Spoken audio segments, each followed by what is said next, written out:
Bienvenue sur DMG TV, les histoires mystiques. Tu es nouveau sur la page, n'oublie pas de t'abonner, de laisser un commentaire, de liker, de partager.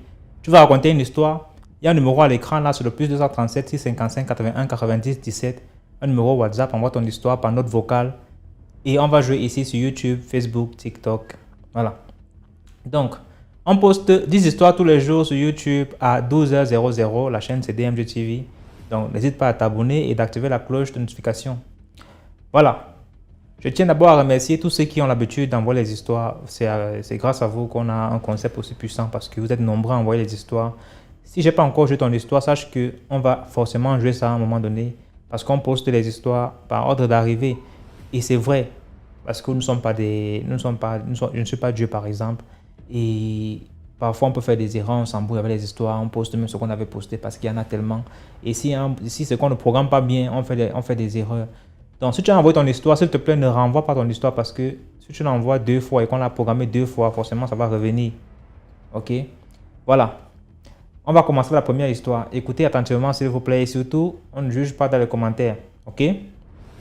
Première histoire. Bonjour DMJ, merci beaucoup pour tout ce que vous faites. Vraiment, ça nous instruit, ça nous éduque beaucoup et ça nous éveille. Vraiment, que Dieu vous bénisse. Bon, je viens vous raconter mon histoire. J'espère ne pas être très longue. C'est une histoire que j'ai vécue. Je vivais à Port-Gentil, je suis gabonaise avec mon fiancé. Comme il a grandi là-bas, il a travaillé là-bas, il voulait changer un peu de ville. Maintenant, j'étais descendue d'abord sur Mouila avec les enfants. Il m'avait demandé de venir chercher la maison sur Lambaréné. Lui, il était resté sur Port-Gentil. Je suis allée sur Lambaréné. J'ai pu trouver une grande maison de 4 chambres, de part et d'autre, un long couloir. Au bout du couloir, il y avait 2 douches, un grand salon. Donc, du coup, je suis redescendue sur Mouila pour prendre les enfants et faire un programme pour que nous nous rencontrions directement sur Lambaréné pour rentrer dans la nouvelle maison. Nous sommes arrivés dans la nouvelle maison. Lui, il est venu avec les effets. Ses parents sont venus nous accueillir pour nous aider à aménager. Du coup, ils nous ont aidés toute la journée. 18h est arrivé. Ils étaient fatigués. Donc, ils ont demandé à partir. Mon fiancé les a accompagnés. Il a dit non, continue. Tu termines avec les enfants comme ils sont fatigués. Tu les couches et toi, tu m'attends. Voilà. Donc, il allait les accompagner. Il est aussi allé les donner un jus. Dans mon restant, j'avais une petite louange. J'étais amenée avec les enfants, ils étaient au lit. Mon restant, j'étais en train de faire le rangement maintenant du salon. Et du coup, j'avais la louange aussi allumée. J'ai commencé à entendre les pas au niveau du couloir. Ka, ka, ka. Je dis, qu'est-ce qui se passe? J'augmente la louange. Les pas aussi augmentent de plus belle. J'ai pris peur. J'ai appelé mon fiancé. Il a dit non, de toutes les façons, je suis plus loin de la maison. Je suis déjà en train d'arriver. Il est arrivé, j'ai essayé de lui raconter, il n'a pas trop cru en cela. Du coup, on a attendu en soirée, on allait dormir. Au moment où on dormait, quand je dormais, puisque lui, il était déjà là, il a pris la relève. Du coup, il se réveille en sursaut. Lève-toi, lève-toi, lève-toi, lève-toi. Allons vite prendre les enfants, on va dormir ensemble dans la même chambre. Je dis, qu'est-ce que tu as vu? Bon, pour ne pas pouvoir m'alarmer, il ne m'avait pas raconté. C'est le lendemain qu'il m'a raconté qu'il a vu une femme, tout vêtue de rouge, ouvrir la moustiquaire avec force. Donc, du coup, il a sursauté. Il a préféré qu'on dorme ensemble dans la même chambre. Le lendemain, malheureusement, on l'a appelé au boulot disant que son binôme n'était pas arrivé, qu'il devait remonter sur Port-Gentil. Donc, je suis restée dans la maison seule. Lui, il était remonté. La seule chose qu'il pouvait faire, c'était de me donner l'argent pour la caution, pour chercher une autre maison avec les enfants à main, DMG. C'était compliqué. Je vous assure que quand il est parti en matinée, j'étais dans l'obligation de pouvoir faire des petits travaux, aller comprendre de l'eau comme l'eau ne montait pas dans notre maison. Et je tiens à signaler que derrière la maison, il y avait 2 tombes. Bon, comme on se dit que en théorie, que les morts qui sont morts, ils sont partis, ils ne reviennent pas. Du coup, je vais prendre de l'eau derrière la maison et les enfants sont restés dans la maison. Je vois les enfants accourir tout alarmés. Maman, viens, les portes s'ouvrent et se referment, s'ouvrent et se referment. Et effectivement, quand je suis allée voir, c'était le cas. Donc, aux environs de 9h, 10h, sa famille est arrivée puisqu'il avait signalé sa famille pour m'aider à aller chercher un autre loyer. Ils sont arrivés, le temps juste de les expliquer. Les enfants jouaient au niveau de la terrasse. Quand ils jouaient au niveau de la terrasse, il y avait un fer DMG qui était censé attraper et soutenir la parabolique. Donc, c'était fixé, bien fixé à même le sol. Mais on ne comprend pas comment le fer a fait pour quitter le là et l'enfant a fait pour se plaquer à même le sol. Le fer entre la poitrine, au milieu même de la poitrine. C'est ma soeur, comme si Dieu a dit à ma petite soeur de guetter au travers de la fenêtre et voir le petit plaqué à même le sol. Le temps qu'elle crie, elle est déjà partie. Moi, je la suivais derrière. Quand elle a voulu tirer le fer, ça l'a projeté à une distance quand même d'1 mètre. Ça l'a projeté. Moi, autant quand je sors, l'enfant est parti et quitté de là. Je ne sais pas comment l'enfant a fait pour se dégager. L'enfant était tout traumatisé. La famille, ils ont vécu ça en live. La famille de ma belle famille, ils ont vécu ça en live. On était obligé de prendre les enfants, aller d'abord déposer chez ma belle famille et puis chercher la maison.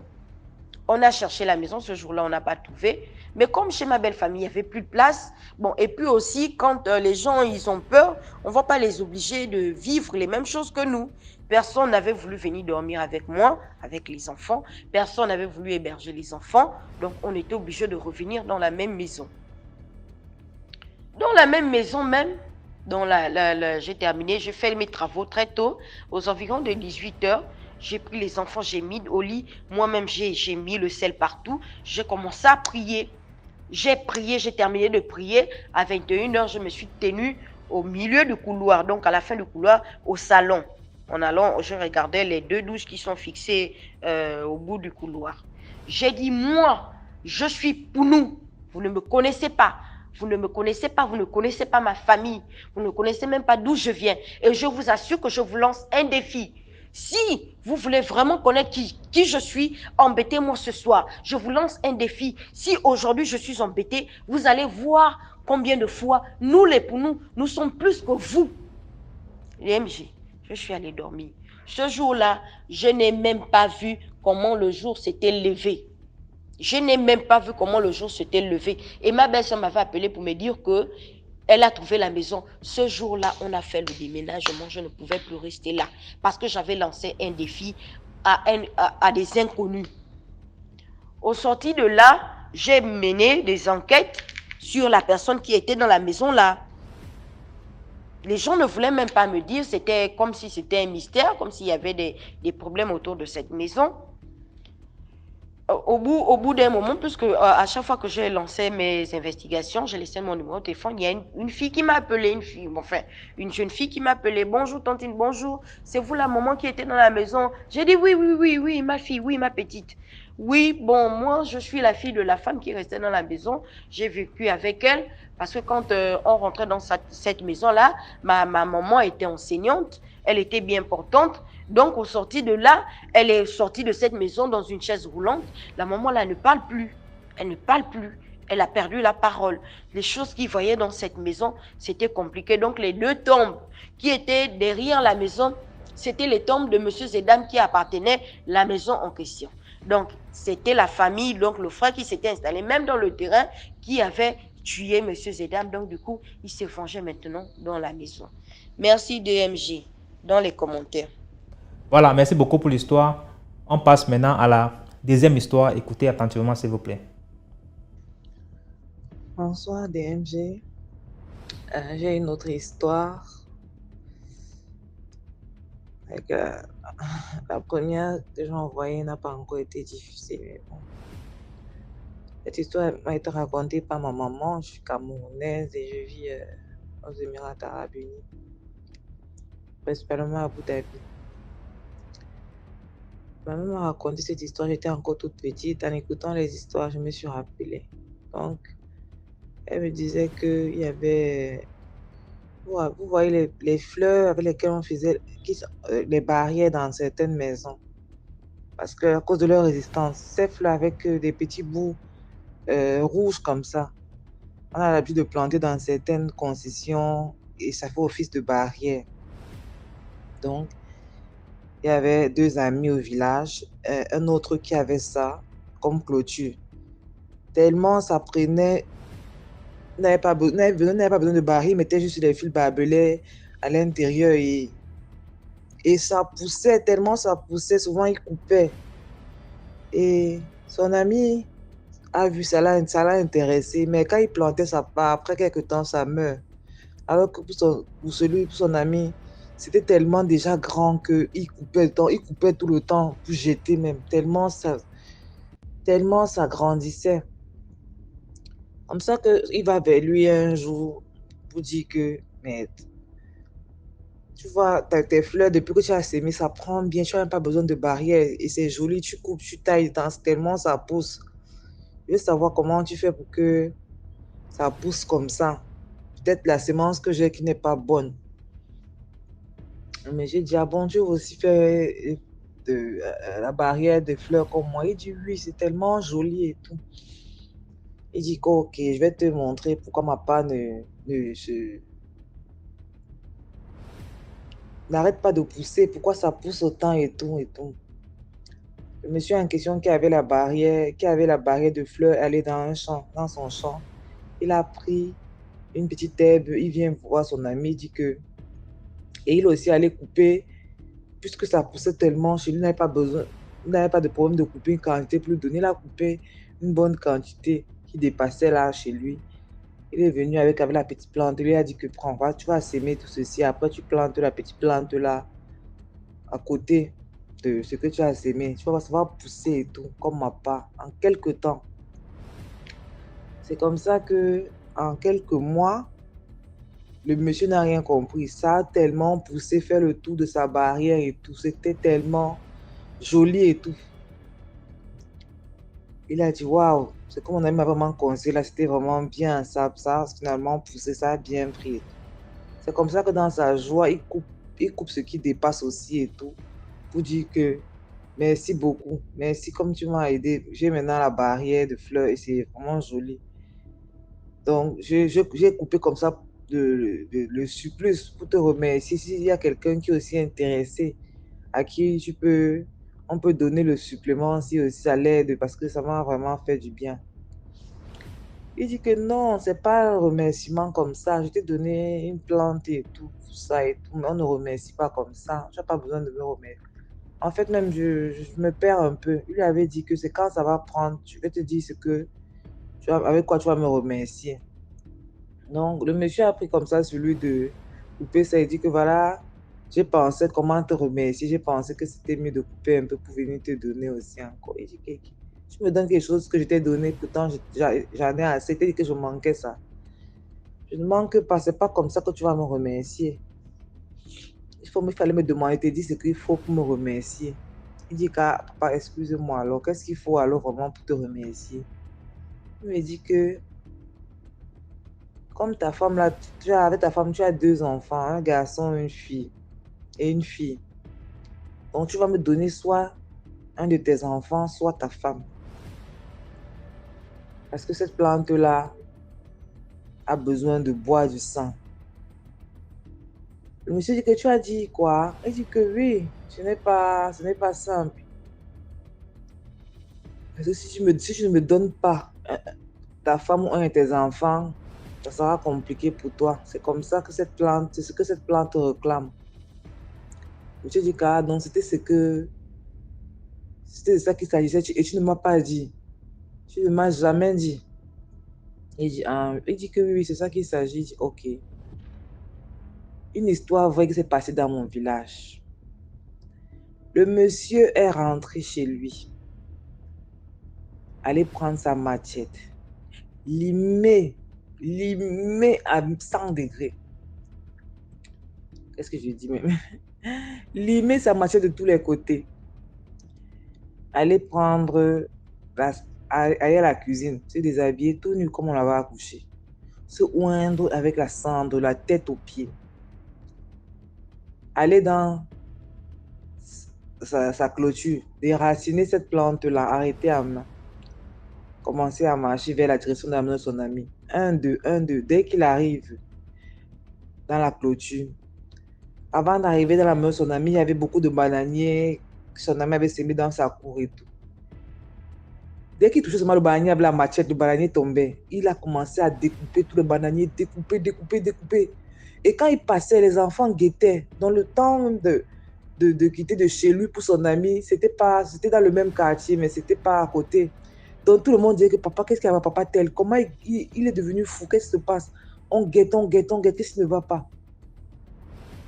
Il ne gérait pas. Dès qu'il avait son ami, il découpait seulement tout. Il découpait tout le bannier qu'il voyait. Il découpait. Dès que son ami dit que mon ami, c'est quoi que ton ami est? Avant que je ne change, avant qu'il te découpe comme il découpe tes bananiers là, reprends la tente que tu m'as donnée. Allez, reprends ça. Reprends. Le gars dit que non, je ne peux pas reprendre. On ne prend pas son. Il dit que tu veux réfléchir. Tu commences encore à bégayer. Je te découpe pour découper tes bananiers ici. Prends ça. C'est comme ça que son ami, dans la peur, a tremblé et prendre la plante. Il a dit que si la tête d'un de mes enfants ou de ma femme, l'enfant de quelqu'un que j'ai doté, j'ai souffert, j'ai pris à ses parents, c'est pas pour venir vendre. Les enfants que Dieu m'a donnés, c'est pas pour venir vendre pour la clôture. Tu me mets dans la sorcellerie, ça me fait savoir les choses que j'entends seulement souvent là. Je dis que si quelqu'un d'eux a mal à la tête, toi et moi, c'est comme ça qu'il a fait demi-tour. Reparti chez lui. Il était aux environs, quand il faisait, c'était aux environs de 16 heures comme ça. À 5 heures le matin, on appelle pour dire qu'il entend les pleurs. Son ami est décédé. Donc, j'ai écouté les histoires Messi tout à l'heure et ça m'est revenu en tête. J'ai bien encore voulu la partager cette histoire. On peut dire que dans la vie, il faut se méfier de certaines amitiés. Il faut se méfier des envies, de vouloir toujours faire comme l'autre. Et même quand bien même, on veut faire comme l'autre, essayer quand même si on ne dit pas toujours tout, de s'enquérir de tous les contours de ce qu'on veut faire. Et surtout, ne jamais prendre une plante de quelqu'un pour enterrer chez soi ou n'importe où. Parce que généralement, c'est là que la sorcellerie commence en fait. Prends la plante si tu enterres un peu chez toi. L'herbe ici va te protéger. Généralement, c'est la sorcellerie ou c'est les serpents qu'on donne aux amis. C'est l'histoire que je voulais partager avec vous. Merci DMG pour tout ce que tu fais. À bientôt. Bye bye. Voilà, merci pour l'histoire. On passe maintenant à la troisième histoire. Bonsoir, je suis un homme de Dieu. Je vais vous raconter une petite histoire qui a eu lieu il y a de cela 12 ans. J'étais pasteur adjoint dans une église et j'avais organisé 7 jours de délivrance et de prière de feu. Et subitement, une jeune fille s'est incrustée. Je ne savais pas d'où elle venait. Et elle est entrée, c'est l'église de Dieu, donc forcément on chasse personne. Et lorsqu'elle est entrée, elle allait s'asseoir au dernier banc. Et pendant que j'étais en train de prier, je sentais qu'il y avait comme en fait un blocage au sein de l'église, comme si quelque chose était en train en fait, d'empêcher les gens de recevoir leur délivrance. En fait, c'était la jeune fille derrière qui était en train de le faire. Et puis, j'ai insisté, conduit par l'esprit, et puis elle est tombée là-bas. Et lorsqu'elle est tombée, elle disait qu'elle voulait boire de l'eau. Et les gens ont voulu l'amener pour qu'elle boive de l'eau. Et puis, divinement averti, j'ai dit aux gens, non, ne l'amenez pas boire de l'eau. Et j'ai reçu que c'était une entité des eaux. Donc maintenant, quand j'ai insisté et appelé le feu de Dieu sur elle, c'est là où elle a commencé à dévoiler. L'histoire, c'est que, en fait, elle venait du royaume des eaux. Donc maintenant, comme elle est spirituelle, comme cette entité est spirituelle, elle ne pouvait pas venir spirituellement parce qu'il y avait des anges qui bloquaient au niveau de l'église. Il fallait qu'elle trouve un corps physique. Elle venait du royaume des eaux de Kribi. Moi, j'étais à Yaoundé. C'est comme ça qu'il y a eu un accident quelques jours avant. Elle a possédé le corps d'une personne qui venait à peine de quitter son corps, c'est-à-dire elle venait à peine de mourir. Elle a possédé le corps, elle a profité pour entrer. Et c'est comme ça qu'un des corps a disparu. Elle est passée par cette fille, elle a réussi à venir ici à Yaoundé parce qu'elle a été envoyée en mission pour me tuer. Parce que je venais de passer 3 mois de délivrance pour libérer des personnes des esprits des eaux, dont la reine des eaux de Kribi, elle était déjà fâchée.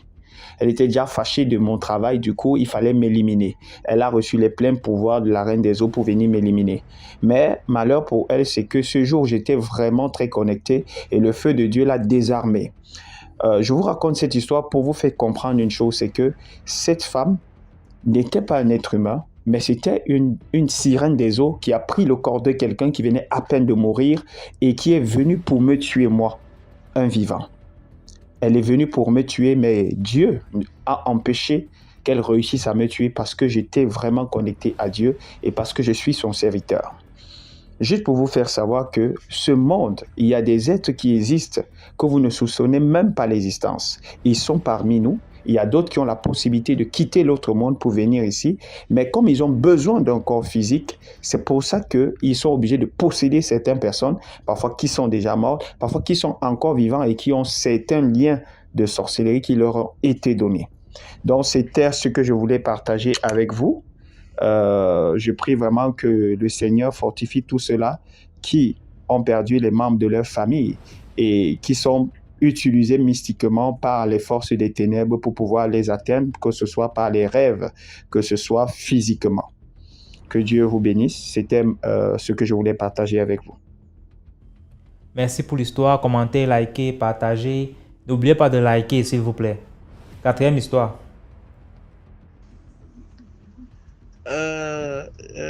Bonsoir DMG, je reviens pour une autre histoire que j'ai vécue.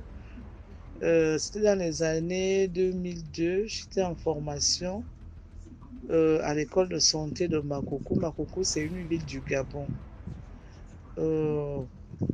Ma grande sœur aussi, ma défunte grande sœur aussi était affectée là-bas en tant qu'instructrice, mais elle était affectée dans un village qu'on appelle Ntsete. C'est un village sur la route des Bakota. Et mon conjoint était militaire dans la ville de Makoko. Et c'est comme ça qu'était arrivée l'épidémie Ebola. On a envoyé mon conjoint dans le même village que ma grande sœur était affectée. Lui, il était parti là-bas en mission d'Ebola. Et c'est comme ça qu'un week-end, ma grande sœur, comme elle venait les vendredis, elle repartait le lundi matin, elle est arrivée, elle m'a dit, ah, ton conjoint a dit que depuis qu'il est parti en mission depuis 3 mois, tu ne cherches même pas à descendre là-bas pour visiter et tout. Je dis, ah, on a peur parce que Ebola, ce n'est pas une maladie qu'on joue avec. Donc, du coup, on a peur de visiter les gens qui sont en caserne. Bon, comme il a envoyé l'information, ça veut dire que c'est vraiment pas aussi dangereux que ça. Donc, je peux aller. Donc, il faut lui dire que dans 2 semaines, je serai là-bas. Et c'est comme ça qu'un vendredi, je suis partie, j'ai fait des courses, je me suis arrêtée. Je suis descendue à l'école où était logée ma grande sœur. Et après, je suis montée chez le chef où les militaires étaient logés pour aller signaler à mon conjoint que j'étais là. Il m'a donné la viande. Je suis descendue à la maison. C'est comme ça que je vais derrière la maison pour brûler la gazelle et dépecer. J'ai ressenti une présence comme s'il y avait quelqu'un qui me lorgnait, comme s'il y avait quelqu'un qui m'observait. Bon, j'avais peur. Je dis, ah, en plein 15 heures, j'ai peur de quoi? Bon, j'ai même appelé mes nièces, les filles de ma défunte grande sœur. La première avait 9 ans par là, l'autre était dans les 7 ans. Je dis, ah, venez, hein, venez me trouver ici, là, derrière. Mais je ne voulais pas montrer aux enfants que j'avais peur. Et c'est comme ça, en soirée, mon ami est descendu avec son chef. Ils sont venus manger, ils sont repartis. Maintenant, quand il est reparti, il m'a dit, ah, c'est pas sûr que je peux descendre pour dormir, hein. J'ai dit, ok, il n'y a pas de problème. Il est parti. Maintenant, dans la nuit, la grande me dit, ah, je t'ai fait la chambre. Je t'ai arrangé la chambre. La grande non, ça ne servait à rien de te déranger. Je peux mettre mon matelot au salon. C'est comme ça que j'ai mis le matelot au salon. Mes nièces et neveux aussi. Oh, tante, nous aussi, on vient dormir avec toi. Il n'y a pas de problème. Les enfants aussi ont soulevé leur matelas. Ils m'ont rejoint là au salon, on a dormi. Voilà, maintenant, vers 22h, on attend. On demande c'est qui? Oh, c'est mon ami. Il a dit, oh, finalement, le chef m'a autorisé à venir dormir ici. J'ai dit, ok, il n'y a pas de problème. On a veillé un peu. On s'est allongé, on a dormi. Maintenant, vers minuit par là. Oh, j'ai ressenti une fraîcheur qui n'avait pas de nom. C'est même la fameuse fraîcheur qui m'a réveillée. J'avais froid. J'ai réveillé mon ami. J'ai dit, amour, réveille-toi. C'est comment? Je dis, j'ai froid. Il me dit, oh, tu as froid comment? Je dis, j'ai froid. Comment tu peux avoir froid alors que je suis à tes côtés? Je dis, non, ce n'est pas de cette fraîcheur-là qu'il s'agit, la fraîcheur où tu vas me réchauffer, non. Je te dis bien que j'ai froid. C'est comme ça qu'il m'a pris dans ses bras. Il a constaté que j'étais en train de frissonner. Il me dit, mais attends, ça devient sérieux? Il s'est levé, il a cogné la grande sœur. La grande sœur est sortie avec une couverture. Elle m'a massé avec le matelantum rouge, elle m'a couvert. Mais rien, rien. On m'a donné des effirailgants, rien. Je dis, enfin, je n'ai pas la fièvre, j'ai seulement froid. On me dit, non, parfois, tu peux avoir la fièvre interne. Bois l'effirailgant, j'ai pris rien. J'avais froid. On a veillé là, à 4h30. Mon conjoint a dit, ah, il faut que je rentre parce qu'on doit lever les couleurs à 6h. Donc, il faut que j'aille vite parce qu'après la levée des couleurs, je vais expliquer au chef ce qui s'est passé. S'il peut me libérer la voiture pour que je t'amène en ville, au cas où ça s'aggrave, j'ai dit, ok, il est parti. Je suis restée là avec la grande soeur et les enfants. Maintenant, vers 5h30 par là, brusquement, j'ai commencé à transpirer. Je n'avais plus froid. Ah, ça, c'est quelle affaire? Je n'avais plus froid. Et c'est comme ça que mon conjoint aussi, dès qu'il est arrivé, ils ont fini de lever les couleurs. Il était maintenant en train d'expliquer à son chef, l'adjudant-chef-major, qui était le chef de mission, ce qui s'est passé. Que, où je suis partie là-bas, l'enfant d'autrui, je ne sais pas ce qui ne va pas. Toute la nuit, on n'a pas dormi. Elle se plaignait d'une fraîcheur inexplicable. Et le chef du village était, comme c'est chez le chef qu'ils étaient logés. C'est comme ça que le chef du village lui demanda que, attends, quoi, tu as une famille à l'école là? Elle a dit, oui, j'ai ma belle-mère là à l'école, la grande sœur de ma conjointe, elle est là à l'école. C'était l'institutrice, la jeune dame noire mince. Il a dit, oh, ah bon, oh oui. Après, le chef du village s'est tué. C'est comme ça que l'adjudant-chef lui a demandé que, mais attends, chef, vous vous taisez, il y a quel problème? C'est comme si tu nous cachais une information. Il dit, ne parlez pas à haute voix, ce sont des problèmes. La maison que la jeune dame habite là, il y avait un enseignant qui était mort dedans. Donc, du coup, l'école est restée fermée pendant 3 ans. Lorsqu'on a réouvert l'école cette année, c'est là où on a logé la femme dans cette maison-là. Oh, mon conjoint a piqué une crise. Elle dit, non, ce n'est pas sérieux. Chef, est-ce que vous êtes sérieux quand vous parlez comme ça? Non seulement c'est une maison qu'il fallait désinfecter, il fallait appeler le service d'hygiène pour désinfecter la maison. Et en plus, il fallait aussi appeler les religieux pour qu'ils passent faire des prières dans cette maison-là. Est-ce que vous trouvez normal que quelqu'un était mort dans cette maison et vous logez une jeune dame avec des enfants en bas âge dans cette maison-là? Je dis que, vraiment, vous avez raison, hein. Donc, c'était le genre d'enseignant qui buvait beaucoup. Donc, quand il partait même en ville sur Makoko prendre l'argent, il pouvait me taper 1 mois, des semaines là-bas, il abandonne les cours. Parfois, quand il est au village, il laisse les enfants en classe, il est dans nos villages en train de boire le vin. Donc, du coup, ils l'ont cherché pendant 2 jours. Donc, pendant que les villageois, eux, disaient qu'il est sûrement en ville comme d'habitude, il a encore abandonné les cours. Et la famille aussi en ville disait que, sûrement il est en tête ou il enseigne. Donc, le pauvre monsieur était déjà mort dans la maison. C'est maintenant quand les femmes du village, vous savez que dans les villages, dans les écoles sont parfois un peu éloignées du village, ils sont à l'écart, les écoles sont parfois à l'écart. Donc, il y avait comment on appelle ça? La banane douce, le saléon, qui était en train de mûrir derrière les logements de l'école. C'est comme ça que les femmes ont décidé d'aller couper. C'est maintenant une troupe de mouches qui les alerte. Ils voient maintenant plein de mouches dans la maison.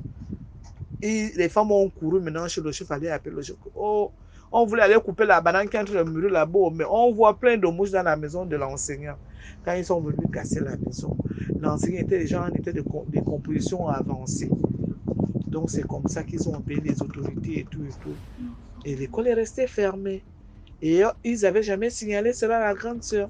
C'est là où la grande sœur a dit que, quand mon conjoint est venu nous dire ça, il m'a dit, tu fais ton sac, tu vas rentrer sur ma coco. Tu peux pas continuer à rester dans une maison comme ça, là.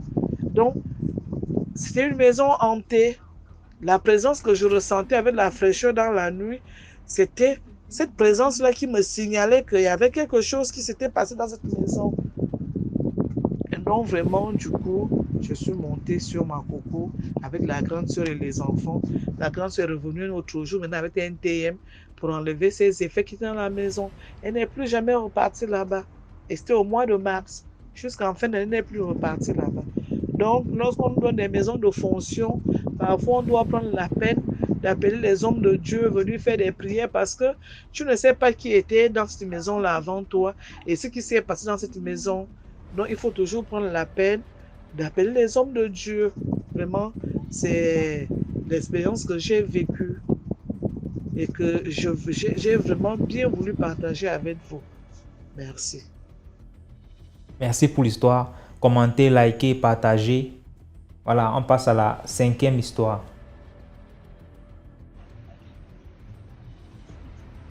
Bonjour la famille, comment allez-vous? J'espère que vous allez bien par la grâce de Dieu. Contrairement à moi, je vais très bien. Et également DMG, on te remercie sincèrement pour le travail que tu fais. C'est pour sensibiliser les gens, surtout la jeunesse. Surtout de nos jours, il y a certaines personnes qui aiment la vie facile, nos frères, nos sœurs. Et vraiment, beaucoup de courage et merci une fois de plus. Bon, je vais vous raconter une petite histoire. C'est une histoire, mon histoire à moi. Et vous allez m'excuser aussi, je ne m'exprime pas trop bien en français et je suis arabophone. Je suis en Guinée équatoriale. Je suis à Malabo, la capitale. Et je suis un peintre. Je suis un peintre. Et j'ai eu la chance à connaître ce travail parce que j'ai fait la Libye et j'ai appris ce travail avec les Syriens. Et maintenant, je suis en Guinée équatoriale. Bon, je travaille dans une société de la première dame qu'on appelle ABC Construction. Je suis un peintre et on est en train de travailler au palais présidentiel et il y a un monsieur qui nous a aperçus travailler, moi et mes collègues, parce que j'étais le chef peintre. On faisait la décoration et tout ça. Le monsieur en question, il m'a vu et il m'a salué et tout ça. Il m'a dit, vraiment, tu es un professionnel, tu connais très bien ton travail et j'ai une maison, j'aimerais bien que tu vas aller me finir le travail dans ma maison qui ne se trouvait même pas ici à Malabo, mais plutôt la maison était à Bata, pour ceux qui connaissent la Guinée équatoriale. La maison se trouve à Bata et lui il a une maison à Bata, mais la maison en question que nous devons partir travailler se trouve dans son village qui est le village du président. Ok. Je lui ai fait comprendre que moi, monsieur, je travaille dans une société, donc moi-même personnellement, je ne peux pas décider de partir pour faire votre travail. Il m'a dit non, t'inquiète, donne-moi ton numéro et je vais t'appeler. Et c'est comme ça, le monsieur, il a pris mon numéro. 3-4 jours après, il m'a appelé, il m'a dit bon, j'ai déjà parlé avec le directeur de votre société. J'ai déjà parlé avec le directeur de votre société et la fin de cette semaine, qui sera un samedi, vous allez venir à Bata. Moi, je lui ai dit d'accord, mais le problème qui se pose est que moi, je ne connais pas Bata. Je n'ai personne à Bata. Et puis, si c'est un chantier qui est tellement grand, j'ai besoin de partir avec les travailleurs. Mais plutôt, c'est ici à Malabo que moi, j'ai les travailleurs. Alors, le monsieur en question, il me dit non, vous pouvez aller à l'agence. Nous, on coupe le billet de l'avion, Seiba. Et puis, c'est comme ça, nous sommes partis. Et il me dit non, il faut juste dire mon nom. Moi, je lui ai dit, bon, moi, je suis avec mes travailleurs au nombre de 8 personnes. Il me dit non, il n'y a pas de problème, allez-y. Dès que tu arrives à Seiba, tu dis mon nom. D'accord? Je suis parti. Et puis, je ne vais pas prononcer le nom de cette personne. Je suis parti. Bon, je peux dire, c'est pas son vrai nom, mais en fait, je vais dire Jean. Je suis parti à l'agence. Je vais à la secrétariat. J'ai dit, bon, monsieur Jean m'a envoyé. Elle me dit, monsieur Jean, elle a pris le téléphone, elle a appelé. Et puis, elle me dit, vous êtes au nombre de combien? Moi, j'ai dit, au nombre de 9 personnes. Et puis, c'est comme ça. On nous a donné le billet d'avion. 9 personnes. On est parti à Bata. On est descendu à l'aéroport. On l'a appelé. Il a envoyé le chauffeur. Et quand même je l'ai appelé, ça trouve que lui-même, il était déjà à Bata. Arrivé à Bata, le chauffeur est venu nous prendre.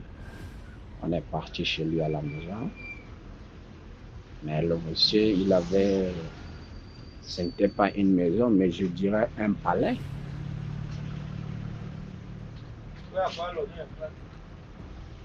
Nous sommes rentrés, le gardien nous a fait asseoir à la véranda, on nous a donné à manger, à boire, tout. On est là.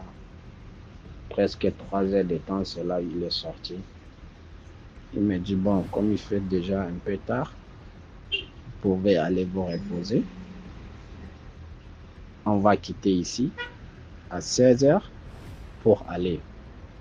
On a dit d'accord. Il nous a donné un appartement comme ça, là dans sa propre maison. On est parti, on s'est reposé un peu. Après 16 heures, nous sommes quittés.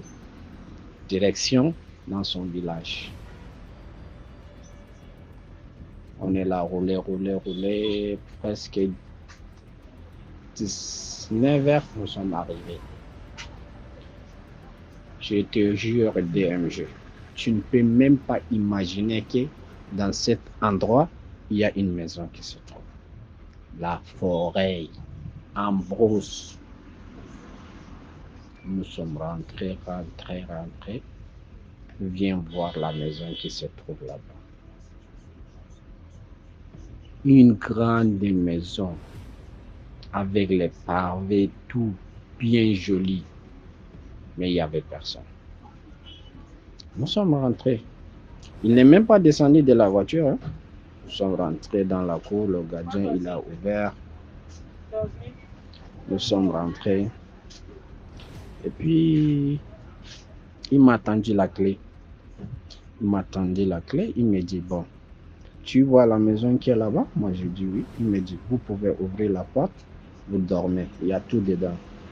Et voilà, de l'autre côté, là où se trouve la grande maison, vous allez travailler. Et voilà le conteneur. Il y a 2 conteneurs de matériel, hein, le stockage. C'est là, 2 conteneurs. Après, le matin, vous allez ouvrir les 2 conteneurs. Vous allez commencer le travail. D'accord? Il a démarré, il est parti. Bon, moi, personnellement, comme les gens appellent souvent, j'ai mon protection sur moi. Que mon grand-père, il nous avait offert. Nous tous, nous avons ça sur nous. J'ai juste mon protection au niveau du rein. J'ai attaché ça. DMG. je mets la clé, je ouvre la porte. Ma protection me prévient que ici, ce n'est pas bien. Parce que ça te sert au niveau du rein. Tu te rends compte qu'ici, tu n'as rien à faire ici. Ça m'a serré au niveau du rein. En même temps, j'ai tiré la porte, j'ai fermé. J'ai dit à mes gars, bon, on va marcher. On va arriver un peu en ville. Même si c'est au village, je suis vraiment arrivé en ville. On peut trouver une auberge qu'on peut dormir et le lendemain matin, on peut revenir. On est sorti, on a commencé à marcher. Et heureusement, on a vu un camion qui venait. Et puis le camion nous a pris quelques mètres. Et puis on a trouvé une auberge. On a dormi. Mes gars étaient là, non, toi tu es comme ça, comme c'est toi qui as eu le travail. Voilà une belle maison. Moi, je n'ai rien dit. On est arrivé à l'hôtel. J'ai payé. On a dormi. Le matin, nous sommes revenus dans la maison. On a ouvert le conteneur, on a pris le matériel de qualité. Hein? Ce n'était même pas un grand travail. On est monté, pam, on a enchaîné le travail, pam. 17h, 16h, 15h, 16h, on a fini le travail. On a pris la voiture. Direct, nous sommes montés à Bata. Arrivé à Bata, on a tapé la porte. Le gardien, il a ouvert la porte. Nous sommes rentrés. Toujours la même place. On est assis au véranda. La dame en question, quand elle est sortie, elle nous a vus. La seule mot qui est sorti dans sa bouche, vous êtes vivant. Elle dit, vous êtes vivant. Elle est rentrée dans la chambre, elle a pris l'argent. Elle était furieuse. Elle est fâchée. Elle a pris l'argent, 3 millions. Elle nous a jeté ça en pleine figure. Sortez de ma maison. Sortez. Elle était vraiment énervée. C'est là, moi j'ai commencé, on est sorti, on a pris l'argent, on est sorti, et puis directement nous sommes rentrés à Malabo. Et c'est comme ça que j'ai commencé à expliquer à mes gars, et même ils étaient étonnés. En fait, je n'ai pas bien expliqué. Quand nous sommes d'abord sortis, quand on a fini le travail, derrière la maison, il y avait un champ. Il y avait un champ là-bas. On a contourné un peu, juste de la curiosité pour savoir. Il y avait un vieux qui avait le champ. Il était là avec sa femme, avec ses enfants. Et il nous dit, mes enfants, qu'est-ce que vous êtes venus faire ici? C'est là où nous les dit, non, on est venu travailler ici. C'est là où le monsieur, il dit, Pareil, sa femme aussi, elle dit, C'est là où moi, je dis, papa, pourquoi tu vous dites, Il dit, est-ce que vous connaissez le monsieur là, combien de personnes il a amené dans cette maison et ils ne sont plus ressortis? C'est ce que le vieux nous dit. Là, moi, j'étais vraiment, je t'ai dit, dépassé. J'étais vraiment dépassé. Et c'est comme ça, nous sommes sortis. Et puis, c'est comme ça. Ça, c'est mon histoire à moi. Merci beaucoup pour l'histoire. Maintenant, on va passer à la 6e histoire rapidement. Voilà, voici une autre histoire que je vais raconter, qui concerne, n'est-ce pas, ma famille paternelle, donc mon père et sa maman, donc qui est ma grand-mère. Donc ma grand-mère, elle a quitté son village pour aller se marier dans un autre village. Sauf que le monsieur qu'elle a épousé dans le village là venait d'un foyer polygamie. Et malheureusement, c'est son mari qu'on choisissait pour le successeur du défunt papa. Je ne sais pas si vous comprenez bien ce que je veux dire. Du défunt papa, donc de mon arrière-grand-père. Mais comme lui, il était tellement chrétien, croyait à l'église, il croyait à tout ce qui était église. Il n'avait jamais été pour.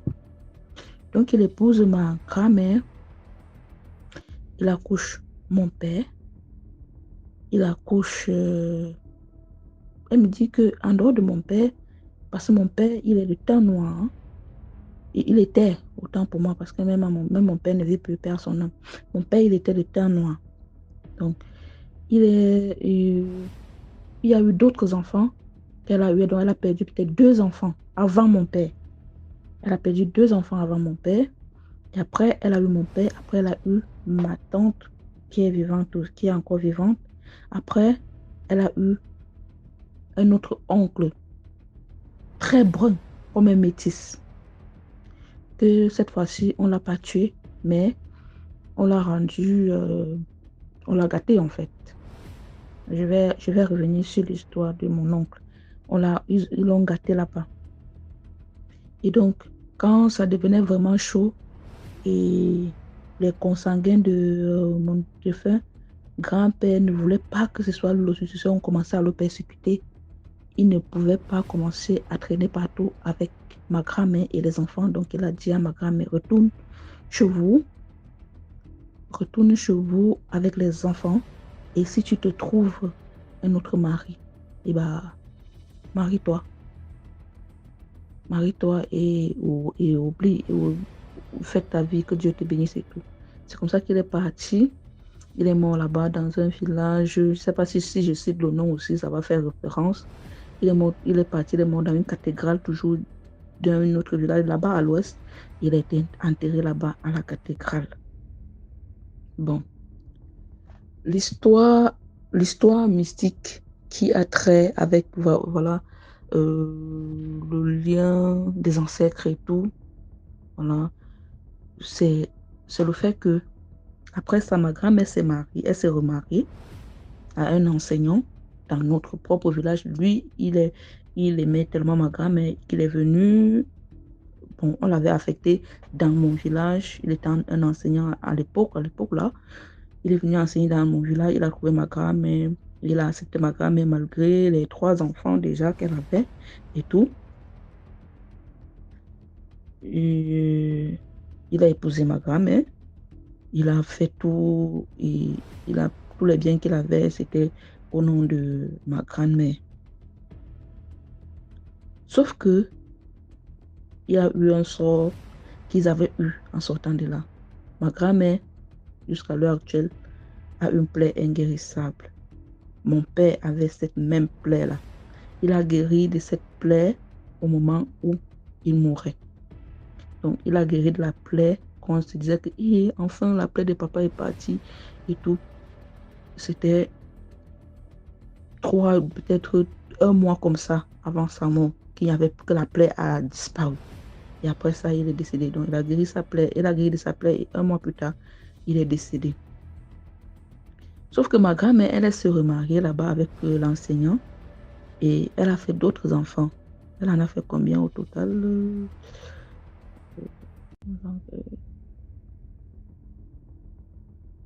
3. Elle en a fait 3. Et c'est 3 filles. Elle en a fait 3 filles.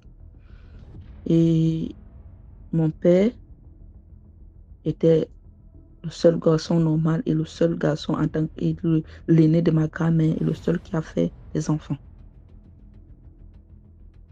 Et donc, eux, n'est-ce pas, ils pensaient que cet héritage-là, ce sort-là, ça ne pouvait que... Parce qu'on dit toujours chez nous que la première personne qui dote une femme, c'est lui qui a l'autorité sur la femme jusqu'à la terre finie. Le premier monsieur, là, il avait doté ma maman, malgré qu'il ne croyait pas aux traditions et tout. Il avait doté ma grand-mère, malgré qu'il ne croyait pas aux traditions et tout.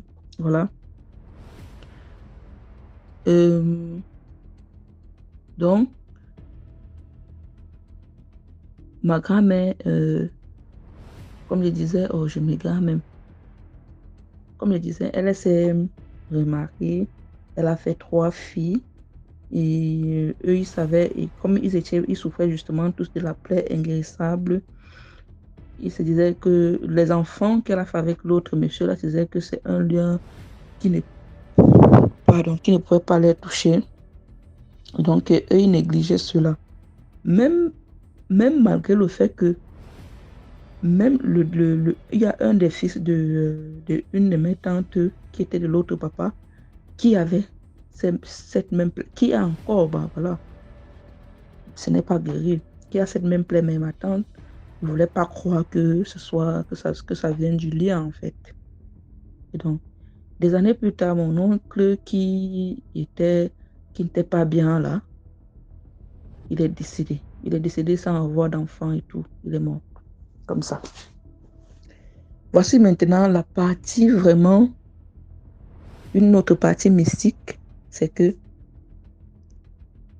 eux, ils croyaient que si même, vu qu'il est mort sans avoir d'enfant, comme c'est la tradition bamileke et tout, il est mort sans avoir d'enfant, la probabilité qu'il choisisse son successeur était directement liée à nous, qui venons de l'autre village là. Je ne sais pas si vous comprenez, qui venons de l'autre village. Et donc, malheureusement, non. Ça les a suivis. Il a choisi son successeur parmi les autres enfants de ma tante qui est venu de son deuxième mariage. Et un enfant très intelligent qui n'avait jamais échoué, même pas une seule classe. L'année où ça le prend pour la première fois, il faisait premier. Il est parti pour composer. Un enfant qui n'a jamais échoué, il a toujours les bonnes notes. Il est parti composer. Il tombe malade. Bon, les 2 premières années, parce qu'il a fait 3 fois. Les 2 premières années, ça ne lui a même pas donné l'opportunité. Dès que la période des examens approche, le gars tombe malade. Dieu merci seulement qu'il avançait tellement qu'il avait l'avance sur ses études. Donc, il avait un certain niveau sur ses études qu'il avait de l'avance, quoi. Voilà. Il n'était pas comme les autres enfants ordinaires qui évoluaient avec les âges normaux. Il avait de l'avance. 2 fois, il tombe malade, il n'a même pas l'opportunité de composer. 3e fois,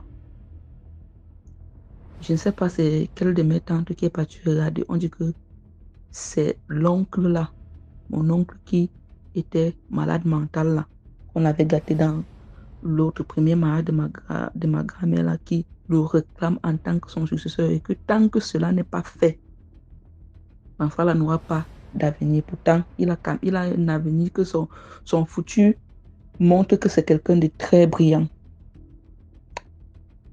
C'est comme ça que ma tante dit, il vivait chez la petite soeur de sa maman, à Bomba. Il vivait chez la petite soeur de sa maman. Donc c'est comme ça que ma tante dit, parce qu'elle-même, elle est infirmière. La petite soeur de sa maman, là, elle était infirmière parce que perd son âme. L'année passée aussi, on l'a perdue. Elle était infirmière. Elle dit que, ok, elle est partie avec l'enfant malade au village. Elle dit que ce qu'il faut, il faut que vous calmez, que vous enlevez le crâne là, vous lui donnez, vous le calmez, vous dites que c'est le genre de personnes qui déliraient, qui est mort sans enfant là, sont très dangereux traditionnellement. On a retiré le crâne, on a mis dans les mains de mon cousin, on a parlé, on a dit voilà papa. Non, on est parti d'abord mettre l'arbre de paix pour calmer. Dans un premier temps, on a mis l'arbre de paix pour calmer. Petit pardon, laisse-le composer et tout et tout. On te promet qu'on va revenir. Dis, le gars était couché malade. Ma tante est partie mettre l'arbre de paix seule. Et puis elle revient maintenant. On l'a admis en salle d'examen, exceptionnellement en tant qu'infirmière. Elle a tenu la perfusion du garçon. Il a composé le probatoire. Il était en superfusion. Quand il regarde souvent l'histoire là comme ça, il dit que yes. Il a composé en superfusion. Et après ça, on l'a amené au village. On a fait les rites, on a levé le crâne, on a mis dans ses mains, on a dit que oui, tu l'as choisi et tout. Voilà, on te dit désormais, c'est lui qui sera le gardien de ton crâne et tout, et tout, et tout. On te le confie. C'est ton enfant. Il sera ton représentant ici-bas et tout, et tout. L'année là, le gars a validé son probatoire. L'année qui suit, il a eu son bac. Après, il est parti à l'université. Au jour d'aujourd'hui, il est professeur à l'université. Je vous le dis.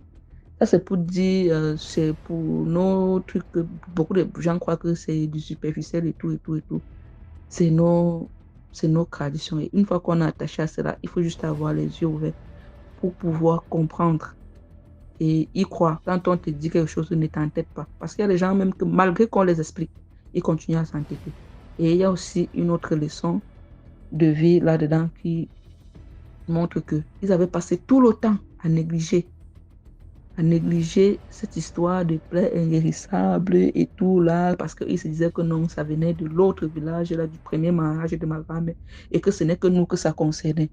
Et je vous assure que c'est à partir de l'histoire de mon cousin, de mon demi-cousin là, qu'ils ont compris que le lien était tellement fort et que le premier qui avait doté ma grand-mère venait de ce village-là, en fait. Merci. Merci beaucoup pour l'histoire. Là, on passe à la 7e histoire. Bon, voilà, bonsoir DMG. Je vais expliquer une autre histoire et puis je vais m'arrêter là. Je crois que comme je vis encore la chose, je ne vais pas trop expliquer. Tant que je ne sors pas de là, je ne pourrai pas parler d'autre chose. Mais je parle de celle-là parce qu'elle est importante pour... Je crois qu'elle va servir à beaucoup de personnes, surtout à ceux qui aiment faire le bien. Voilà, c'est encore Lorraine de la Côte d'Ivoire. Lorsque les histoires ont commencé chez moi et qu'on avait découvert qu'il y avait le petit frère de mon mari qui est sorcier, il est parti, je me suis dit, ben, je ne veux plus un membre, parce que ça nous a rapproché quand même mon mari et moi, cette histoire-là. On ne se parlait pas, mais après, lorsqu'on a découvert que son frère était sorcier, ça nous a rapproché quand même encore un peu. Donc, l'enfant est parti pour finir. Je ne vais pas vous expliquer les circonstances dans lesquelles il est parti. Ça sera encore trop long. Mais bon, il est parti. Voilà, on a repris notre vie petit à petit. Ça n'avait pas vraiment... On avait beaucoup de problèmes. Mais on essayait quand même de jouer les deux bouts. Donc, voilà que je fais à manger, je vends la nourriture. Je cuisine et je livre dans des entreprises, tout ça, pour arriver quand même à aider mon mari à la maison, puisque j'avais perdu mon emploi après le passage de l'enfant à la maison. J'ai une amie qui vient me dire qu'elle a rencontré une dame dans la rue et que la dame lui a fait tellement pitié qu'elle lui a proposé de lui parler de moi. Bon, elle a proposé à la dame de me parler d'elle, voilà, de me parler d'elle. Donc, elle m'a demandé si je pouvais aider la dame. Je lui ai dit, mais moi, je n'ai pas d'argent actuellement. J'ai une grande maison, c'est la grâce actuellement, puisque la maison est baillée. Mon mari n'est pas très souvent là. Puisque tu dis que la dame vit dans la rue, moi, je peux en parler à mon mari. S'il a la possibilité de la récupérer, de l'héberger pendant un moment, lui donner à manger, ou bien même lui donner du travail, aller livrer ma nourriture. Comme ça, elle sera payée en fonction de son travail. Mais je ne sais pas comment l'aider. Elle m'a dit, il n'y a pas de problème. Elle sait voir la dame, elle lui en parler. C'est comme ça qu'elle a revu la dame une autre fois. Elle en a parlé, la dame a accepté, elles sont venues me voir ensemble. Et la dame m'a expliqué une histoire qui m'a fait vraiment pleurer. Elle m'a dit, le visage de la dame, je connaissais le visage de la dame puisque je la voyais dans le quartier de mes parents. Moi, j'étais à 200 francs de chez mes parents, 250 francs de chez mes parents. Donc, j'étais régulièrement dans le quartier de mes parents. Et je voyais comme la dame traîner là-bas, gérer des cabines par-ci, par-là, toute maigre. En tout cas, qui ressemblait à quelqu'un qui avait beaucoup de problèmes, en tout cas plus de problèmes que moi, on va dire. Donc, quand elle m'a expliqué son histoire, j'ai même coulé des larmes. Elle dit qu'elle vit dans la rue et que ses parents l'ont accusée d'être sorcière. Et vu qu'elle est catholique, ses parents sont évangéliques, on dit qu'elle a la statue de la Vierge Marie, tout ça. Donc, on dit qu'elle est sorcière. Donc, ses parents l'ont chassée de la maison. Elle vit dans la rue, dans les marchés. Par moments, la nuit, les gens veulent la violer, tout ça. Et quand elle m'a expliqué son histoire, j'ai coulé des larmes parce que je suis du genre... je suis une personne qui ne peut pas voir quelqu'un qui souffre et puis la laisser partir, quoi. Je travaille trop avec les émotions, ce qui n'est pas bon, je sais. J'ai fait un effort pour changer. Mais bon, c'était ça en tout cas. Donc, je lui ai dit, ben moi, j'ai rien à t'offrir. Ce que je peux faire, c'est le gîte. Mais je ne vis pas seule, je suis avec mon mari, je vais lui en parler. S'il est d'accord, on va te garder. Mais pour le moment, voici un peu d'argent, rentre à la maison. Rentre où tu es, où tu dors d'habitude. Et reviens me voir demain. Donc, mon mari est rentré le jour-là. Je lui ai dit, voilà, j'ai rencontré une dame, voici. Il n'était pas du tout d'accord. Je lui ai dit, ben, actuellement, on s'est mariés On est deux de notre histoire avec les enfants. Maintenant, les gens meurent vite. Il faut qu'on arrive à aider des gens pour nos enfants parce qu'on ne sait jamais. On peut t'appeler à partir tôt qui va veiller sur nos enfants quand on ne sera pas là. Donc, pour l'amour de Dieu, pour les enfants, aidons la dame et puis on verra. C'est juste une période. Il m'a dit, ben, je te laisse le libre choix. C'est toi qui es beaucoup à la maison ici. Moi, je ne veux pas quelqu'un qui va t'emmerder. Je veux surtout quelqu'un avec qui on va être en paix. Donc, je l'ai rassuré. C'est comme ça qu'il est parti au travail et moi, j'ai récupéré la dame. La dame est venue à ses affaires, quelques affaires là. Mais DMG, je vous assure, depuis que la dame est arrivée chez moi, plein de choses se passaient. En ce moment, j'avais deux filles de ménage. J'avais une qui m'aidait pour la cuisine et une qui était là pour les enfants. Des chats pleuraient sur mon toit à des heures tardives. Les chats se mettent ensemble et ils pleurent comme des humains. Des gens marchaient sur mon toit. C'était une maison basse. Donc, quand les gens marchent sur le toit, dans la cour arrière, c'était juste le toit, il n'y a pas de plafond. Tu entends les pas des gens qui marchent à 3 heures du matin, 4 heures du matin, 2 heures du matin, qui parlent sur mon toit. Et j'ai commencé à avoir peur. Il y a une fois où on a fait le ménage avec les filles de ménage. Et puis, on a bien rangé, on a fermé la porte et on est parti dormir. On se lève le matin, il y a le sang humain dans la maison, dans la cour. On a commencé à avoir peur. Et je n'avais plus d'argent. J'étais obligée de libérer une fille de ménage. Ça n'allait pas jusqu'à ce que la seconde là, la dame en question que j'ai hébergée, je trouvais que la jeune fille là, la ménagère, causait trop la nuit avec des gens au téléphone, ça l'empêchait de dormir. Donc moi, ça ne m'a pas plu. J'ai fait partie de la ménagère pour elle parce que je la prenais comme une grande soeur. Je l'aidais à avoir des vêtements, je la soignais, elle mangeait son repas à part, tout ça. Je m'arrangeais pour qu'elle soit quand même à l'aise. Et c'est comme ça que rien n'allait. On était presque en train de divorcer. Moi, j'étais catholique et mon mari évangélique. On est parti à l'église de mon mari, on rencontrait le pasteur de mon mari à qui on a dit, comme c'est pas ce qui nous arrive, mais on en a marre, on ne se supporte plus, on veut divorcer. Il nous a demandé de nous calmer, il est venu prier avec nous à la maison. Et pendant ce temps, on allait aussi chez moi à l'église catholique, on priait aussi avec un berger, un monsieur là, à qui j'ai expliqué la situation. Je lui ai dit, ben, cette dame-là, c'est ma grande soeur. Lui, il ne connaît pas ma famille, donc pour lui, c'était ma réelle grande soeur. Monsieur en question, là, avec qui je priais, avait déjà vu spirituellement que cette dame était sorcière. Mais n'avait pas voulu m'expliquer parce qu'il s'est dit que c'est une grande soeur, c'est ma grande soeur. S'il me dit, ça va créer des problèmes de famille. Donc, il m'a donné des prières à faire. Et je vous assure, quand on a commencé à prier, mon mari et moi, à faire les prières, là, c'est comme si Dieu nous avait montré le film de notre vie. Tout s'est mis en place devant nous. La dame n'a pas de téléphone. C'est qu'on a hébergé. Mais elle se lave toujours dernière dans la maison. Elle se lave toujours à minuit, 1 heure du matin quand tout le monde est couché. Et elle parle avec quelqu'un de la douche avec qui on ne sait pas. On n'a même porté attention à ça. Elle fait les choses. Depuis qu'elle est arrivée, les chats pleurent. Les gens marchent sur notre toit. Il y a des bagarres ici. Mon mari, même quand on arrive au mai. Non, on a compris que c'était elle. On a parlé au monsieur avec qui on priait, qui a confirmé. Il a dit effectivement c'est elle. Mais comme on nous a dit que c'est ma grande soeur, il ne pouvait pas réellement nous mettre en parole. Il a fallu qu'on prie pour que Dieu nous montre certaines choses. C'est comme ça qu'on a appris que c'était elle qui faisait ça. Donc le lendemain matin, on a appelé pour lui poser des questions. On a même fait des vidéos qu'on a supprimées maintenant. Et elle a dit clairement, elle a dit qu'elle est arrivée là, puisque moi je ne voulais plus, après le passage du petit frère de mon mari qui est sorcier. Après son passage, c'est maintenant elle qui est venue, puisque je ne voulais plus quelqu'un de la famille. On ne pouvait plus envoyer quelqu'un de la famille en mission chez moi, je n'avais pas accepté. Il fallait quelqu'un qui est connu. Et elle est venue et j'ai été étudiée avant de venir. Ils m'ont prise par les sentiments parce qu'elle m'a dit, avant de venir attaquer quelqu'un, on étudie la personne, voir comment entrer dans sa vie. Et moi, j'ai été prise par mes sentiments. Ils savent que vous m'expliquez une histoire, je ne vais pas pouvoir tenir, je vais pouvoir forcément aider. C'est comme ça que j'ai voulu aider et elle est rentrée. Excusez-moi pour le thème, mais elle dit que spirituellement, elle a chié dans ma maison. Une dame qui n'avait pas d'argent, elle m'a donné un jour là 15 000 francs pour garder. Je n'ai jamais cherché à savoir où elle a pris l'argent. Elle m'a dit aussi que les 15 000 francs qu'elle m'a donné étaient un montant travaillé dans le monde spirituel. Pour ça, quand je mets l'argent dans mon porte-monnaie, dans mon sac, tout ce que j'ai se perd. Je vous assure que quand j'ai perdu mon emploi, j'ai quitté mon emploi avec 3 900 000. En 3 semaines, Je n'avais plus rien sur moi. Je sais pas, je ne peux pas expliquer jusqu'aujourd'hui comment ça s'est passé, mais c'est ce qui a été. Donc, elle a expliqué plein de choses. Elle est venue tuer mon mari. C'est la tante de mon mari qui l'a envoyé. Puisque ne m'a pas m'initier. Ils sont venus soit me rendre folle pour le tuer, ou bien essayer de m'initier encore pour le tuer. Dans tous les cas, la mission première, c'est de le tuer. Mais c'est à cause de moi qu'on ne peut pas l'avoir. Donc, tout ce que moi je possède sera gâché.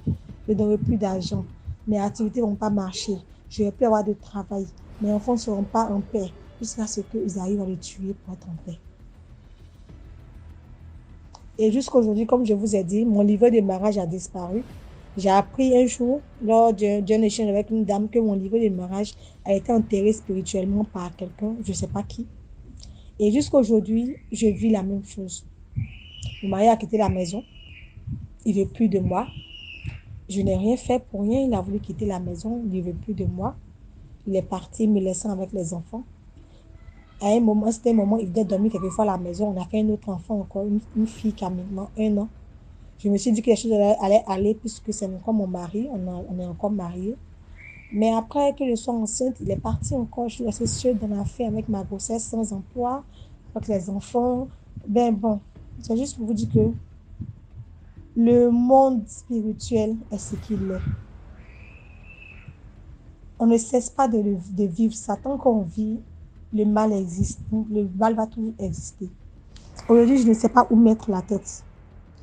Comme je dis, j'ai appris à connaître le Seigneur, mais en même temps que ça ne marche pas, j'ai envie de consulter pour voir réellement ce qui se passe dans ma vie, pour voir où j'en suis. Je ne sais pas ce que je dois faire. Je suis là, je regarde la situation. Je ne suis pas loin de 40 ans bientôt, avec ces histoires-là encore dans ma vie, avec ces peines, ces tristesses, ces malheurs qui sont là chaque jour dans ma vie. À chaque fois que j'ai un petit emploi, je le perds parce que soit je suis malade, soit quelque chose qui se passe. Mais bon, c'est la vie, c'est ma vie actuellement. C'est pas quelque chose que quelqu'un vit, c'est ce que moi je vis à l'instant où je vous parle. Nous sommes aujourd'hui en 2023, en février 2023, et je vis ça encore. Ben bon, je sais pas quoi faire. Bon, j'explique mon histoire, j'espère que ça va aider des gens. Et si quelqu'un a une proposition pour moi, quelqu'un a quelque chose qui peut me dire, pour me sortir de là, j'écoute. Parce que je suis épuisée moralement, physiquement. J'ai perdu près de 20 kilos dans cette histoire à force de réfléchir. Mais bon, DMG, c'est mon histoire et merci pour tout. Au revoir. Merci beaucoup pour l'histoire. Maintenant, on passe à la 8e histoire. Alors, bonsoir DMG. Ça fait vraiment un long moment que je te suis sur les réseaux sociaux, plus particulièrement sur TikTok. En fait, j'ai vraiment des histoires à raconter, mais déjà sur TikTok, je ne sais pas monter peut-être parce que je n'ai pas assez d'abonnés ou d'autres problèmes techniques. Alors, l'histoire que je m'en vais vous raconter, j'ai vécu ça moi-même à Konsamba. Justement, comme tu as dit qu'il faut être discret, et je vais taire le nom du quartier. Alors, c'était une dame Bouddha qui s'est concentrée, n'est-ce pas, sur ses études. Elle a beaucoup fréquenté, elle était comptable au lycée bilingue de Nkonsamba. Elle était mariée. Elle a cherché les enfants pendant un long moment. Elle n'arrivait pas à son niveau. Elle avait vraiment ses moyens. Bon, elle était riche à son niveau en tant que comptable. Elle n'était pas seulement comptable au lycée bilingue. Il y avait aussi une autre banque là où elle était aussi comptable là-bas. Donc, elle avait vraiment ses moyens et son mari aussi. Et donc, vu qu'elle a passé tout son temps concentrée sur les études, à un moment, elle cherchait l'enfant. C'était un peu difficile. Bon, voilà, j'ai un peu sauté. D'abord, elle a adopté les enfants dans sa famille, en fait. Donc, elle a adopté 2 filles. Dans un premier temps, elle avait adopté 2 filles. Il y avait une qui venait d'une famille pauvre qui n'avait pas fait les études. Donc celle-là, elle était censée apprendre la couture. Je ne sais pas s'il faut que je leur donne les prénoms. On va donner le prénom de voilà, Nina, à celle-là qui n'avait pas fait les études, et Christelle à celle qui avait fait les études. Celle qui était vraiment, elle était intelligente, douée pour l'école. Et même dans sa famille, elle aussi n'était pas vraiment d'une famille trop misérable. Sa famille n'était pas démunie comme pour l'autre. Donc, elle était quand même habituée elle avait une certaine accessibilité à l'argent, contrairement à l'autre. Donc, moi, maintenant, j'étais plus amie avec celle qui faisait la couture. Parce que moi-même, il faut le dire, j'étais pas moi d'une famille riche. J'étais amie, j'étais vraiment collée à celle qui faisait la couture. Même comme c'était ma grande sœur, de très loin, on s'entendait plutôt bien. Et donc, il savait que la dame en question était compliquée. Elle était compliquée parce que vu que celle qui avait fait les études était habituée à un certain mode de vie, donc elle aimait bien avoir de l'argent. Ça faisait que la dame, quand elle mettait son argent, la fille piquait les sommes, donc elle lui volait de l'argent, les 10 000, 5 000, parfois même des minables sommes, mais elle prenait sans le consentement de la dame. Et à chaque fois qu'elle demandait, elle discutait. Vu qu'il y avait 2 grandes filles à la maison, elle ne savait pas qui c'était. Et à chaque fois, elle avertissait en disant que la personne qui prend mon argent va voir et tout et tout. Maintenant, celle qui était mon amie, je me dis qu'elle savait même qui prenait l'argent en fait. Mais elle disait seulement ça pour attirer son attention si elle pouvait changer ou quoi que ce soit. Et l'autre, elle était vraiment d'un teint clair, très jolie, convoitée par tout le monde. Mon amie à moi. Elle était vraiment convoitée par tout le monde. Parce que c'était les Bouddhas. Tous. Donc, à un certain âge, chez les Bouddhas, même déjà à partir de 17 ans, quand tu ne travailles pas, quand tu ne fais pas quelque chose, n'est-ce pas, on pense déjà au mariage. Ou, bon, bref, c'est leur coutume comme ça. Mais Dorian est restée, voilà, 20 ans, jusqu'à 24 ans. Elle-même, elle voulait déjà se marier. Elle avait les prétendants, tu vois. Un homme la drague aujourd'hui comme ça. Et puis, demain, le gars change d'avis. Soit disant, elle devient comme si elle avait, je sais pas, comme si elle sentait. Le gars la drague vraiment comme ça, il est vraiment intéressé. Après, c'est comme si elle sentait. Elle ne comprenait pas. C'était comme ça à chaque fois. Maintenant, du côté de sa sœur, parce que les années sont passées jusqu'à finalement, Dieu a même béni la dame avec 2 enfants, que je vais justement aussi taire le nom. Dieu l'a béni avec 2 enfants, 2 garçons.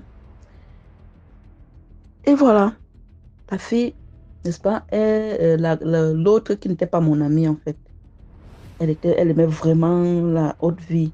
Elle-même, elle était belle, mais de teint noir. Elle aimait vraiment la haute vie. Voilà, à un moment, bam, celle qui était mon amie là, elle tombe malade. Pas malade, elle devient comme genre possédée. Donc, elle reste souvent comme ça. Elle a les cris, elle se déchire elle-même, elle se déchire le visage elle-même comme ça là, avec ses ongles. Tu vois, le sang coule et tout, et tout, et tout. N'est-ce pas? Elle a renvoyé la fille à Bafoussam dans sa famille. On l'a amenée dans un couvent là-bas. Entre-temps, maintenant, Dorian aussi, on avait eu maman là, du même village que moi. Je vais aussi mon village, qui était notre voisine. Vraiment aussi, elle était vraiment très pauvre. Elle se battait seulement pour joindre les 2 bouts, dans les tresses, dans tout ce qu'elle voyait. Mais elle était plutôt très aimable. Donc, elle aimait vraiment les gens. Donc, c'est chez elle qu'on partait souvent. Elle avait sa petite maison en planche. Elle avait une jeune dame, une jeune mariée aussi. Elle dit, mais Dorian, vraiment, je ne comprends pas. Pourquoi à chaque fois que les gens, n'est-ce pas, s'intéressent à toi, après, ça tourne toujours en vinaigre comme ça? Bref, elle n'a rien dit à Dorian, mais elle est sortie un jour pour ses consultations. Et le monsieur chez qui elle est partie consulter, dont le voyant lui dit, l'enfant que tu es en train de consulter pour elle-ci, sa tante avec qui elle vit a bloqué sa vie. Donc, elle a prévu qu'elle va seulement rester chez elle, travailler pour elle comme ça toute sa vie. Et donc, elle a bloqué sa chance du mariage. Que même comme tu vois, tous les hommes qui la draguent là, et après, ils changent d'avis, commencent à la détester pour aucune raison là. C'est ce que sa tante a prévu sur sa vie. Elle dit merde. Elle dit que oui. Et aussi, sa maman, étant là-bas dans leur village, ne peut rien voir parce qu'elle a voilé aussi les yeux de sa maman. Sa maman ne peut rien voir. Donc, mais si vous voulez l'aider, voilà ce qui doit se passer. Amenez-la ici. C'est comme ça qu'elle est partie. Elle a convaincu la fille. On l'a amenée là-bas chez le monsieur. Le monsieur a travaillé sur elle. Il a fait quelques petits trucs. Il dit que ce que je suis en train de faire ici, c'est de dévoiler, n'est-ce pas, ton visage et de dévoiler aussi le lien avec ta maman pour que elle aussi, elle puisse être sensible à ton sujet et pouvoir chercher. C'est comme ça que elle dit que pour te prouver, quand tu vas rentrer le soir-ci, pour aucune raison, tu ne vas rien faire à ta tante, mais elle va te taper. Elle va te battre du genre qu'elle t'a jamais fouetté dans la vie. On dit aussi ok, on va voir le miracle. L'enfant rentre le soir, sa tante, pour rien comme ça, en colère contre elle. Toum, l'a battue, l'a tapé. C'est comme ça que la fille a dit, hé! Elle a ouvert les yeux, elle a porté son sac. Elle est partie voir sa maman dans leur village. C'est comme ça que sa maman est sortie avec elle. On a fait des trucs sur elle. Et 2 mois plus tard, elle a trouvé un fiancé du même village que elle, qui est venu faire les choses comme ça se doit. Il a douté, il a épousé. Et puis elle est partie en mariage à Yaoundé. Maintenant, du côté de l'autre, sa sœur, qui n'était pas trop mon amie, elle est restée là-bas au couvent. Mais il y avait un autre. Mais le monsieur a dit que tu ne vas pas fuir la dame jusqu'à ce qu'elle confesse, jusqu'à ce qu'elle doit parler. Bon. Le monsieur n'a pas dit ça directement, mais c'était bizarre parce qu'il y avait des traitements qu'il exigeait que non, tu vas aller à Yaoundé, le traitement doit se faire à Yaoundé et tu vas dormir chez ta tante. Mais curieusement, à chaque fois qu'elle partait chez sa tante pour le traitement, elle partait dormir chez sa tante pour le traitement, elle avait une crise. Elle va crier, elle va pleurer, elle va se déchirer le visage, se déchirer. Et toutes les blessures qu'elle se faisait là, quand elle se calme, ça disparaît. Jusqu'à ce que sa tante là, elle a fini par un jour par dire que j'avais bien dit, c'est là que la personne qui volait mon argent dans cette maison devait écoper. Ah, tu disais que ce n'était pas toi. Elle a parlé comme ça.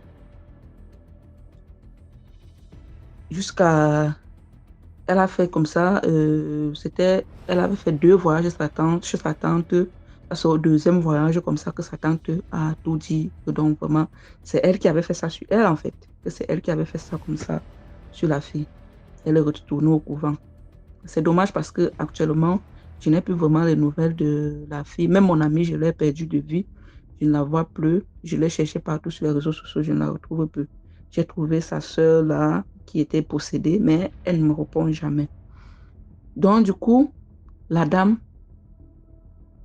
moi-même, on m'a seulement dit que c'est parce que j'ai un sang fort, je suis aussi protégée par mes ancêtres. Parce que il y a un jour, tu sais, à la Genèse, j'étais leur cadette. Tu es aussi comme ça l'enfant d'un pauvre, tu vois. Tu arrives un jour comme ça là, en entrant dans sa baille. Déjà, elle n'aimait même pas trop les visites. Mais il y avait des fois quand elle a le travail, c'est où elle vous cherche. Donc je suis arrivée un jour comme ça pour l'aider à travailler. J'ai trouvé une pièce de 500 qui traînait quelque part. J'ai ramassé, je me suis dit que étant un enfant, les fêtes approchaient. J'ai mis les 500 dans ma poche. Je n'ai pas dit que je ne suis pas allée déclarer. J'ai ramassé dans la poche. Je n'ai pas déclaré que voilà les 500 là. Mais curieusement, après, malgré qu'il y avait l'autre fille là qui prenait souvent les argents chez elle et tout. La dame est venue parler de ces 500. Je suis allée me confier, quand elle a commencé à parler, elle est venue directement vers moi pour me dire, et elle a dit que elle va aller travailler dessus, elle va faire ceci, elle va faire cela. Donc, je suis partie me confier à notre maman là, qui était du même village à moi là, une grande soeur, c'était même pas que maman. Je l'ai expliqué, j'ai dit que c'est moi qui ai ramassé les 500 là. Mais je n'ai pas moi voulu dire parce que je me dis que, comme on dit, ramasser n'est pas volé. Je n'ai pas volé dans son armoire, je n'ai pas pris sur sa table. J'ai ramassé les 500 là par terre. La tante me dit que peut-être c'était un piège comme ça. Dieu merci, je n'ai rien eu de grave et tout. Mais c'est comme ça que moi j'ai quitté Nkonsamba, je suis allée aussi à Yaoundé. Et des années plus tard, je rencontre, parce qu'après ça, elle a conçu, la maison où vous étiez là, la grande maison là, c'était en location. Elle a conçu une grande maison dans un autre quartier, toujours dans Nkonsamba. Elle avait prévu une fosse septique, sa propre fosse septique, et que c'était pour elle comme ça. On me raconte alors que, est-ce que tu sais que madame telle est décédée? J'ai dit que comment? Elle dit que sa propre fosse septique qu'elle a construite, qu'elle avait creusée dans sa propre maison, en balayant, elle est tombée dedans et elle est décédée. On peut dire que le mal, je ne sais pas, ça ne sert à rien de faire du mal sur cette terre-ci. Et les enfants là, les petits orphelins là, qu'elle a fait, qu'elle a prié jusqu'à finalement Dieu lui a donné, mais le mal, je ne sais pas si c'est le mal qu'il a finalement tué, ou bien si elle était dans le même truc mystique avec son mari, et puis finalement son mari l'a envoyé devant, ou bien... Bref, c'est une histoire compliquée. C'est vraiment un genre. J'ai même trop entrecoupé pour qu'on ne soit pas trop long. Mais c'était ça mon histoire. Merci pour l'histoire. On passe à la 9e histoire et avant-dernière histoire. Bonjour DMG, bonjour à la communauté DMG TV. Je suis l'une de vos abonnés, je suis votre émission depuis un certain moment maintenant. S'il vous plaît, la famille, partagez, likez, commentez pour pouvoir agrandir la communauté. Je suis ivoirienne, je vis dans un pays maghrébien et je suis ici avec ma mère. Je vais vous raconter aujourd'hui ce qui m'est arrivé et ça fait 2 fois que cela m'arrive. Vous voyez? Donc, la première fois, c'est que j'étais là comme ça, j'étais endormie aux environs de 3h, 4h du matin. Et c'est comme si j'ai eu un paralysie du sommeil, si je peux appeler ça ainsi. Un paralysie du sommeil. Et je sentais aussi la présence de quelqu'un dans la chambre. Mais je n'ai rien compris. Je n'ai pas compris ce qui s'est passé. Parce que, comme je vous ai dit, je suis ici avec ma mère. Et elle a sa chambre, moi j'ai ma chambre. Vous voyez? Et nous sommes aussi une famille musulmane, un truc comme ça. Donc, comme je disais, j'ai eu une paralysie de sommeil. C'est comme si je dormais, mais je ne dormais pas. J'étais endormie et à moitié éveillée. Un truc comme ça. J'ai senti une présence dans la chambre. J'étais paralysée. Je ne pouvais même pas bouger, même tourner la tête, je ne pouvais pas. Donc, c'est venu dans ma tête comme ça de réciter les sourates. J'ai commencé à réciter les sourates que je connaissais. J'ai récité jusqu'à... Et aussi, il faut dire que dans ma chambre, j'avais les écritures où il y avait les noms de Dieu écrits dessus, les quelques trucs, en tout cas, que j'avais collés au chevet de mon lit. Donc, ça a duré presque, on va dire, presque 15 à 20 minutes. Hein. Ça a duré ainsi. Et la chose là m'a dit, avant de partir, que dis merci en tout cas à ton Dieu. Parce que c'est à cause des sourates que tu récitais là et les écritures de Dieu collées au chevet de ton lit qui a fait que tu n'as pas pu te faire quelque chose. Parce que la façon dont je suis venue là, c'était pour finir avec toi. Il a dit, mais merde, c'est quoi ça encore? J'ai pris peur. Je me suis levée. Je suis allée prendre l'ablution. Je suis venue prier. Et puis, je me suis recouchée. Mais je n'ai pas pu dormir encore. Donc, le lendemain, comme ça, j'ai expliqué à ma mère, ah, maman, voilà ce qui s'est passé. Il m'a dit, ok, en tout cas, continue de prier. Que tant que tu demeures dans la prière, un truc comme ça, que rien ne pourra t'arriver. J'ai dit, ok, il n'y a pas de souci. Maintenant, dernièrement encore, il m'est arrivé, le même truc m'est arrivé encore. Maman est sortie, elle est partie au travail. Moi, je suis allée uriner et je suis venue me recoucher. Et quand je me suis couchée, c'est venu dans ma tête comme ça que tout ce qui est blocage, tout ce qui est maladie, tout ce qui m'empêche de réussir, d'avancer, je détruis tout au nom d'Allah subhanahu wa ta'ala. Je brûle tout, que ce soit dans ma vie réelle ou dans ma vie spirituelle. Je détruis, je le brûle, tout au nom d'Allah. Et puis je me suis endormie. Donc, après, quand je me suis endormie, après j'ai vécu encore la même chose qui m'était arrivée la fois passée. Mais cette fois, c'est comme si je voyais la personne, mais la personne était genre transparent, un truc comme ça.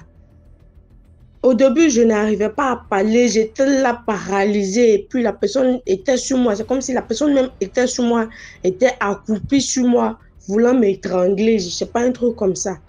Je n'arrivais pas à parler et tout ça. Donc, j'ai commencé à réciter encore les sourates là que je connaissais. J'ai commencé à réciter les sourates. J'ai pu réciter la sourate Fatiha jusqu'à la fin. Et dans ça, j'ai pu me libérer d'une main, de ma main droite. Quand j'ai fini de réciter la sourate Al-Fatiha, j'ai mis sur mon visage comme ça, Amin. Je frottais sur le visage. J'ai senti comme si la personne s'était affaiblie. La chose s'était affaiblie un peu. Donc, de ma main gauche, j'ai pu la saisir par le cou. Et c'était la voix d'une femme. J'ai pu la saisir par le cou. Donc, en appuyant son cou, je lui demandais, toi, tu es qui? Tu me veux quoi? Toi, tu es qui? Elle me dit non, que elle s'appelle Sandra, Flora Sandra. Il dit Flora Sandra, que oui. Il dit, mais moi, je ne connais pas de Flora Sandra. Qui t'a envoyé vers moi? Tu me veux quoi? Quand elle ne parle pas, j'appuie le cou. Je sens comment, je l'entends crier de douleur, genre ça la fait mal. Et en même temps, il faut dire aussi que non, ces derniers temps-là, j'ai un peu mal au rein. Tu vois? Donc, elle aussi, elle s'appuie sur un côté de mon rein, là, le côté qui me fait mal, là. Elle s'appuie dessus. Donc, quand elle s'appuie dessus comme ça, moi aussi, je l'appuie par son cou, comme si je vais l'étrangler. Je lui demande, quand j'appuie le cou, là, je lui demande, toi, tu es qui? Elle me dit, c'est Flora Sandra. Il dit, Flora Sandra, qui est Flora Sandra? Elle me dit, c'est toi, Flora Sandra. Il dit, moi. Il dit, jamais. Et de moi, je ne suis pas Flora Sandra. Moi, je ne m'appelle pas Flora Sandra. Tu es qui? J'appuie le cou. Donc, c'est en appuyant le cou, tellement ça lui faisait mal que, genre, ça m'a libéré en même temps un coup. J'ai ouvert les yeux un coup. Quand j'ouvre les yeux, je regarde à gauche, à droite, je vois personne. Je me suis rappelé que non, que peut-être c'était comme la dernière fois. Et je me suis aussi rappelé qu'avant de m'endormir, j'ai dit non, que tout ce qui est comme maladie, tout ce qui est blocage, tout ce qui est quoi dans ma vie spirituelle comme dans ma vie réelle, je brise. Je me souviens que c'est après avoir dit ça, quand je me suis endormie, que il y a eu cette apparition. Donc, j'ai fait le lien en même temps. Je ne sais pas s'il y a un lien en tout cas, mais moi, je me suis dit que non, il doit y avoir un lien avec ça.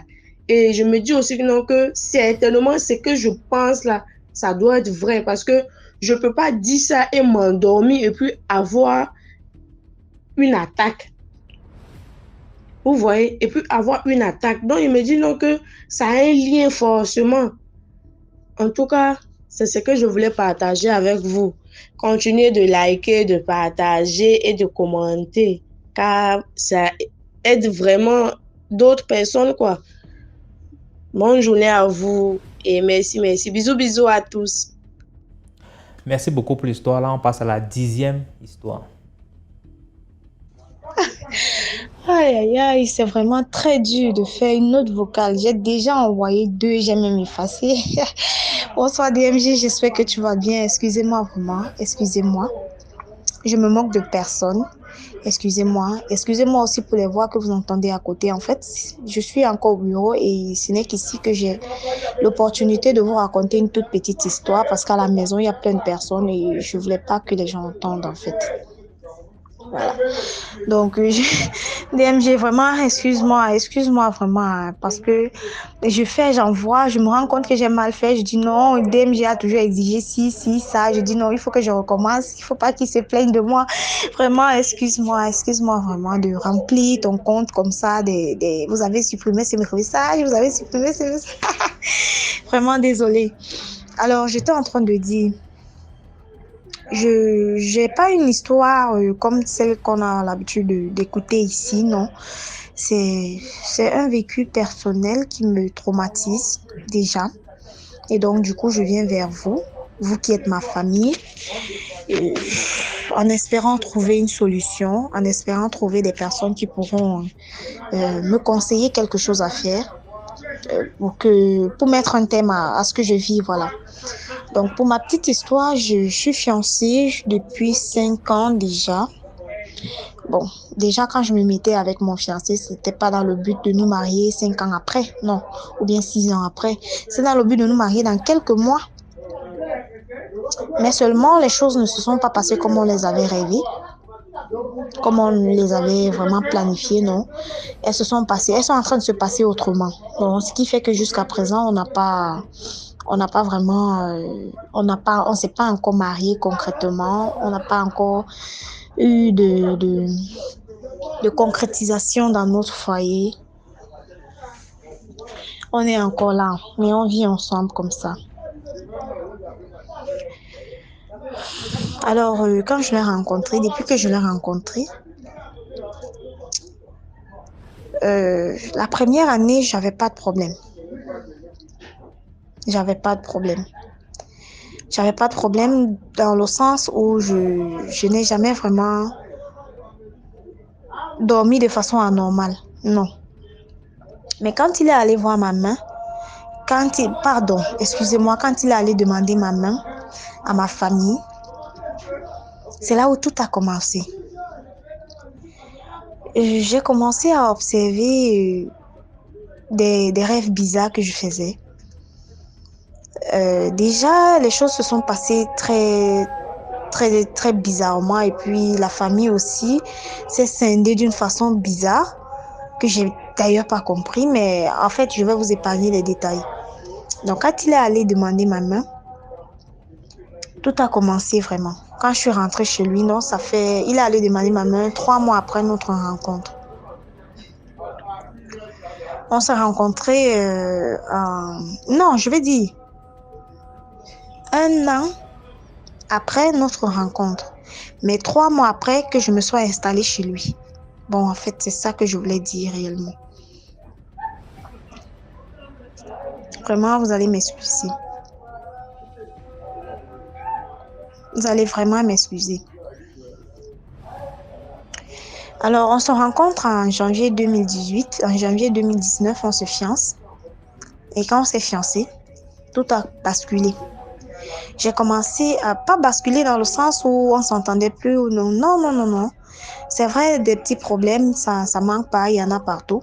Mais j'observe un phénomène depuis que je me suis fiancée à lui. J'ai observé un phénomène. Déjà que les 1 an qu'on a passé ensemble, sans être fiancés, on n'était pas vraiment ensemble. J'étais à Douala, il était à Maroua. Il vivait à Maroua parce que ses parents ont investi là-bas. Donc, du coup, lui, il a grandi là-bas. Mais c'est aussi un gars du littoral comme moi, mon frère Bassa, je vais dire ça comme ça. Et lui, par contre, il a grandi là-bas. Donc, il était là-bas et moi, j'étais à Douala. De temps en temps, j'allais faire 2 semaines. Il montait, on partait à Kribi. En fait, non, c'était ça les 1 an qu'on a passé ensemble là. En fait, les 9 mois, c'était un peu ça. Je décide donc d'aller vivre avec lui, question de mieux le connaître avant le mariage, en septembre. Donc, depuis janvier jusqu'en septembre, on était comme ça, je pars, il vient, je pars, il vient. En septembre, je décide d'aller vivre vraiment avec lui. Et donc, en janvier de l'année qui suivait, il est venu demander ma main. Et après ça, tout a basculé. j'ai commencé à... Donc, en fait, j'expliquais cela parce que je voulais justifier le fait que je ne sois pas tombée enceinte pendant les 1 an là, donc je ne sais pas. Mais pendant ces 1 an, je n'ai rien observé et du coup, je ne pouvais vraiment pas tomber enceinte parce que même quand on se voyait de temps en temps, on se protégeait parce qu'on se disait non. Parce que moi, je lui disais toujours non, j'ai jamais vraiment rêvé d'avoir un enfant hors mariage. Et étant donné que tu es mon mari, c'est vrai on est passé à l'acte avant le mariage. Vraiment, vous allez m'excuser. Mais c'est pas une raison pour qu'on ait un enfant au mariage. Donc, il faudrait d'abord qu'on se marie avant de chercher un enfant. Donc, du coup, c'était resté comme ça. On se protégeait et voilà, on faisait ce qu'on avait à faire. Alors, quand je suis allée m'installer chez lui, les données ont changé. Après les fiançailles, j'ai dit non. Je suis déjà sur la voie d'être sa femme. Donc, du coup, si je peux même faire mon enfant, parce qu'il était question, lorsqu'on demandait maman, il était question qu'on revienne dans 6 mois pour le mariage traditionnel même, ce qu'on appelle la dot, et le mariage civil et religieux directement. C'est ça que son papa avait dit, que dans 6 mois, nous allons revenir avec notre fils pour prendre votre fille officiellement. Voilà. Donc, je me suis dit, si je pouvais tomber enceinte avant et que je me marie pendant et que, à peine mariée, j'ai mon bébé à main, ça me fait plaisir. On a commencé à chercher l'enfant. Donc, mais là, rien n'est jamais venu. Je n'ai observé aucun retard. Du moins, c'est pas à ce que je sache. Et peut-être même que j'ai jamais vraiment eu ce retard-là. Alors, par contre, j'ai observé toute autre chose. À chaque fois que je dois voir mes menstruations, demain, la veille, je rêve que je suis en train de partager un repas avec des personnes que je ne connais pas, beaucoup de personnes d'ailleurs, que je ne connais pas. Mais on rit, on blague, on joue, un peu comme si on se connaissait, un peu comme si c'était une sorte de fête. Et on mange, mais curieusement, il y a toujours de la viande. Toujours de la viande. Et pour moi, il y a toujours du riz. Parce que je vais vous rappeler que j'aime le riz. J'aime vraiment le riz. Donc, ce qui fait que je sais que c'est anormal de manger dans la nuit. Mais j'arrive pas à résister à ce que j'aime vraiment. Donc, à chaque fois qu'on me tend un plat de nourriture, que c'est du riz, j'ai toujours tendance je suis attirée en fait. Alors, j'ai commencé à observer cela.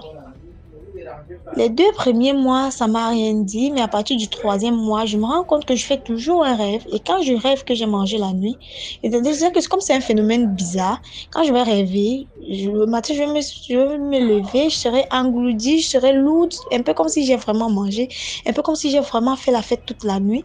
Je serai vraiment fatiguée, je vais lui dire, oh là là, cette nuit, j'ai rêvé que j'ai mangé. Et pourtant, on dit qu'on ne mange pas dans la nuit, c'est pas bon. Surtout pour une femme qui cherche un enfant, c'est pas bon.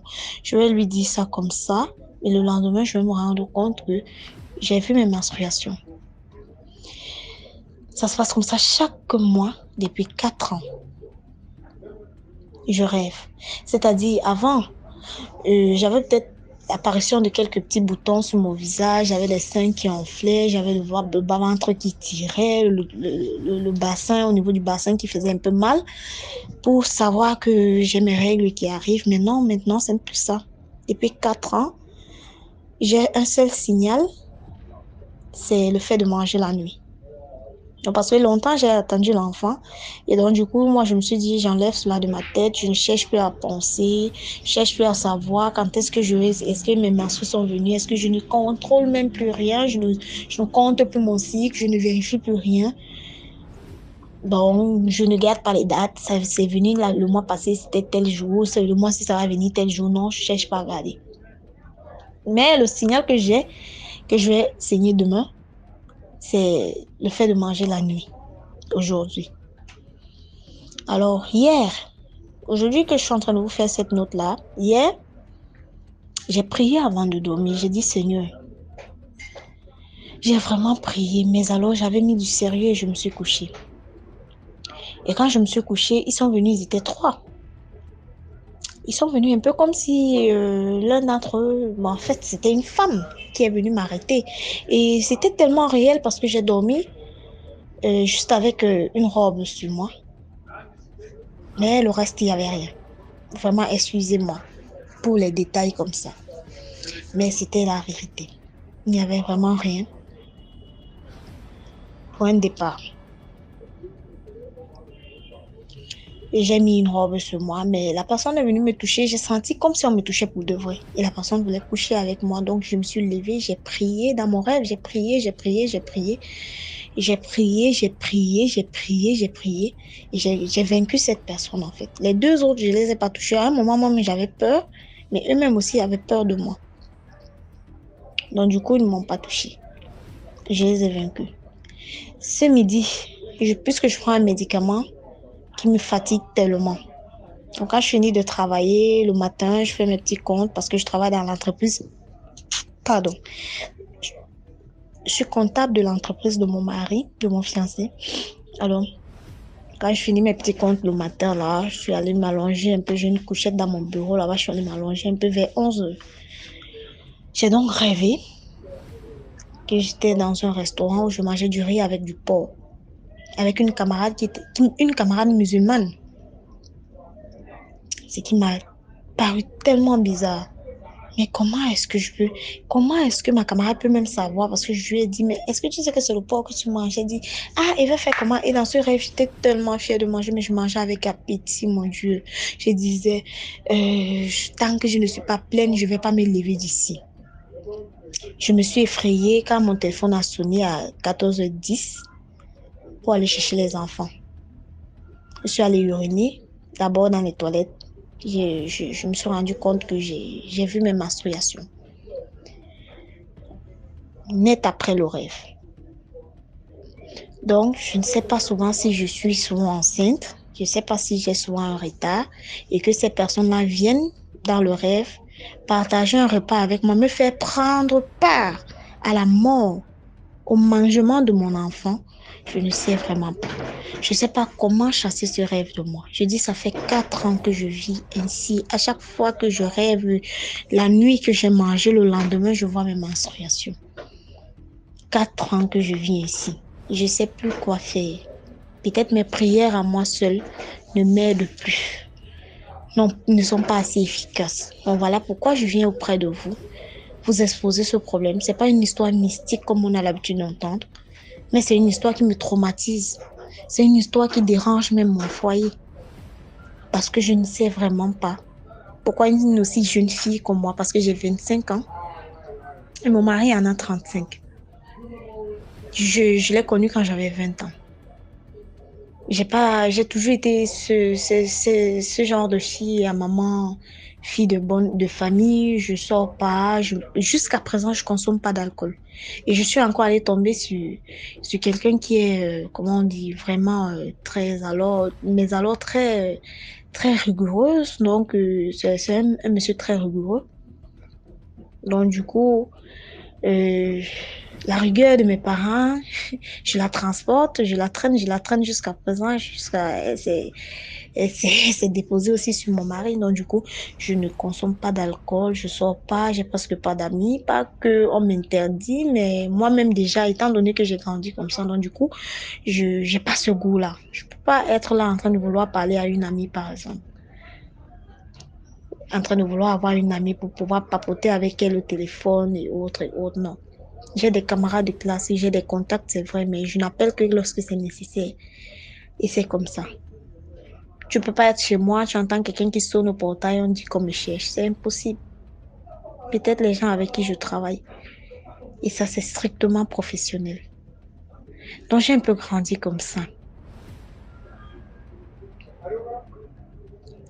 Mais je comprends pas pourquoi à mon si jeune âge, j'arrive pas à tomber enceinte.